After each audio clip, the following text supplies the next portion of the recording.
What is a sanctuary city? Is it a promise of safety or nothing more than a symbolic title? In the 1980s, a quiet resistance began. Churches took in Central American refugees defying federal immigration law, and in April of 1985, Cambridge, Massachusetts became one of the first sanctuary cities for immigrants in the United States.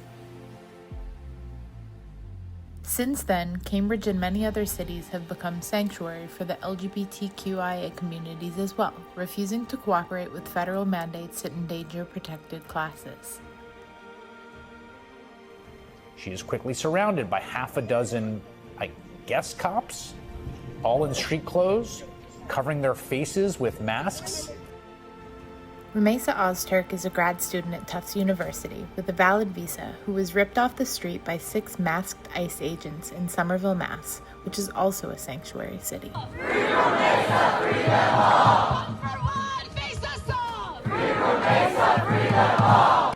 In 2025, with federal threats rising against both immigrants and LGBTQIA individuals, sanctuary means living in a city that stands with you, but can't always stand between you and those who want to do you harm.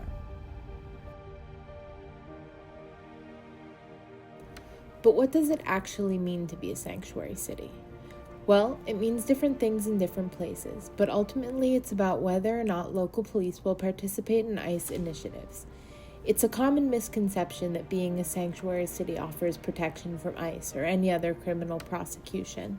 As far as protections for LGBTQ+ individuals goes, Caroline Almonte, the executive director of the LGBTQ+ Commission in Cambridge, says, "Our resolution also actively protects LGBTQ+ residents from discrimination, ensures access to gender-affirming healthcare, and maintains policies that allow for access to city services no matter one's trans and/or non-binary status."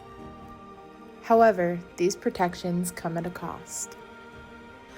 On April 28, 2025, President Trump signed an executive order instructing the Department of Justice and Homeland Security to compile a list of sanctuary jurisdictions, linking the designation to crime, stating, "They protect the criminals, not the victims.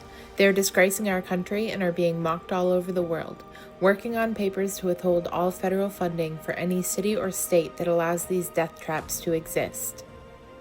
This is not our first time here with this conversation with this president. Back in 2016, we issued a statement saying we stand firm behind being a sanctuary city.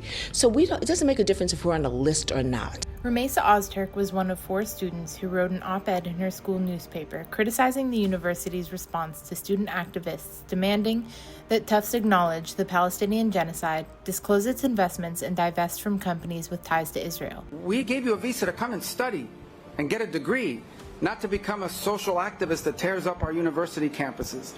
She is currently being detained in Basile, Louisiana, despite a federal judge's order not to move her out of Massachusetts without prior notice.